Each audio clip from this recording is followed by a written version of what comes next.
Muhammad SAW. Sejak kecil, Nabi Muhammad tidak pernah ikut menyembah berhala atau patung-patung yang ada di sekitar Ka'bah. Beliau juga tidak pernah memakan makanan yang haram, ketika kunjungan yang disembelih untuk korban berhala, sebagaimana kebiasaan masyarakat Arab pada waktu itu. Akhlak beliau sangat berbeda dengan anak-anak dan para pemuda lainnya. Beliau tidak pernah meminum minuman yang memabukkan, tidak pernah berjudi dan berpesta, serta bentuk-bentuk kemaksiatan lainnya. Berikut ini adalah beberapa kejadian yang dapat dijadikan sebagai bentuk kehadiran Nabi Muhammad SAW. Yang pertama, keberkahan hidup Halimah Sa'diyah. Halimah Sa'diyah adalah orang yang menyusui Nabi Muhammad SAW selama 2 tahun, kemudian masuk Nabi hingga berusia 4 tahun. Sejak Halimah Sa'diyah membawa Nabi Muhammad untuk disusui dan diasuhnya, nasib Halimah Sa'diyah dan keluarganya mulai berubah. Keluarganya juga selalu diliputi dengan rasa bahagia dan hidup yang senang, damai, dan tentram. Yang kedua, ada awan yang menaungi perjalanan Nabi Muhammad SAW ke Syam. Pada usia 12 tahun, beliau diajak oleh Abu Talib untuk berdagang ke Syam. Peristiwa ini disaksikan oleh pendeta Muhammad yang melihat bahwa rombongan Nabi Muhammad itu dibangun oleh Allah. Setelah mengetahui hal itu, pendeta Muhammad langsung mengajak rombongan Nabi Muhammad untuk makan di rumah beliau. Pendeta Muhammad pun langsung mengetahui bahwa Nabi Muhammad adalah seorang nabi, karena pendeta Muhammad mengetahui terdapat tanda kenabian di pundak Nabi Muhammad. Yang ketiga, Rahim Khadijah yang berusia 40 tahun menjadi subur. Nabi Muhammad SAW menikah di usia yang ke-25 tahun dengan Khadijah yang pada saat itu sudah berusia 40 tahun. Seperti biasa pada umumnya, wanita berusia 40 tahun adalah batas masa kesuburan. Namun ketika menikah dengan Nabi Muhammad SAW, justru rahim Khadijah menjadi semakin subur. Dari pernikahan Nabi Muhammad SAW dengan Khadijah, beliau memiliki 6 orang anak, yaitu Qasim, Ummu Kulsum, Ruqayyah, Zainab, Fatimah, dan Abdullah. Selanjutnya, kemudian dari materi pembelajaran tadi itu ada mukjizat dari Nabi Muhammad SAW.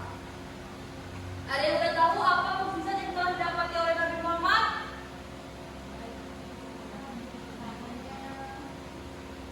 Boleh yang tahu angkat tangan? Saya dulu. Boleh silakan Anjani. Yaitu Al-Quran,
teman-teman sebelum kita pulang ada